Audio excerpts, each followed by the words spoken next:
Here we introduce the Interactive HTML BOM tool. Why another BOM tool, you may ask?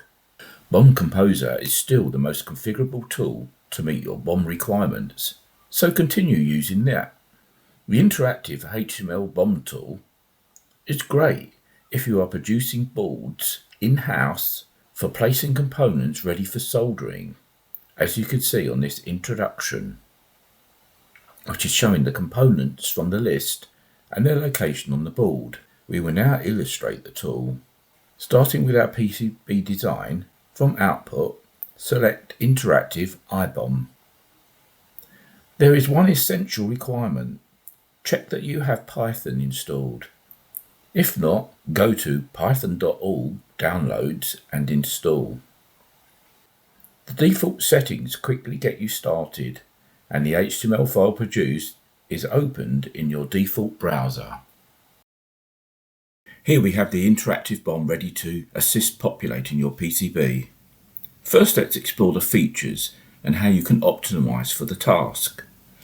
Top right, we configure the display to show the front and back, or just the back.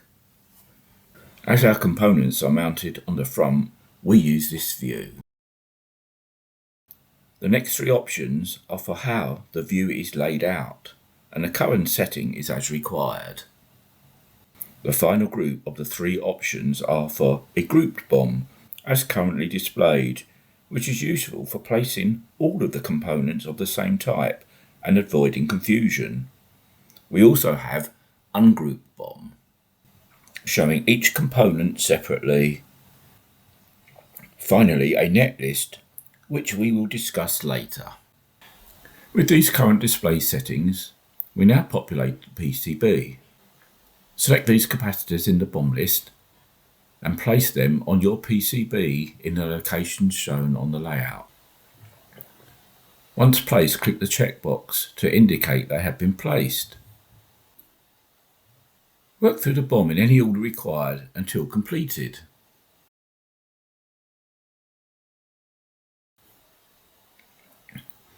Any current PCB image can be saved. To keep the selected component fixed, slide the cursor off the end of the green highlighted line. From this button, you can save the board image of the size required and choose the front or the back. Obviously the front is important here. It's then saved into the folder.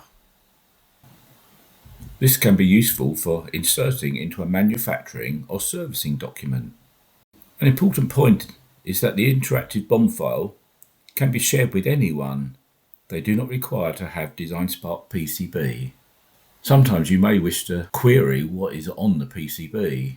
So in this case, R4, if we click on the outline of the component is highlighted and it's listed in the BOM table. This is useful to identify components. What if you haven't the full stock of components to populate a PCB? For example, only two for C6, C10 and C11. Open the ungrouped BOM view and only check those placed.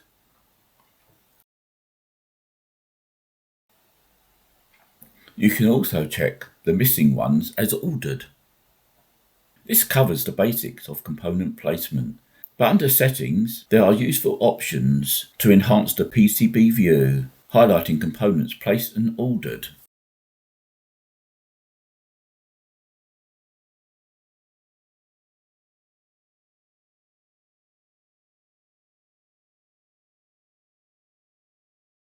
You may have noticed that you can also edit the BOM checkboxes, so you can add or delete columns as required. So you may have an option to not place a component. You will notice as you did this, we have got a new entry that we can mark. So if we say not place C5 and we select not place, which shows C5 being highlighted, which is useful as an image for documentation. At any point a last highlighted component is shown, simply refresh the screen to remove it. One additional useful screen capture for documentation is for identifying tracks on the outer layers. Select the Netlist option, and any of the tracks used in the design can be highlighted and a board image saved.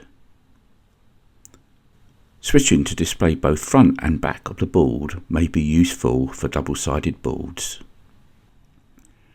Any nets can have a customized color assigned.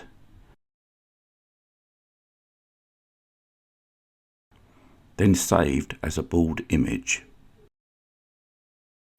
This concludes using the Interactive BOM as a tool for component placement and generating board images for documentation purposes.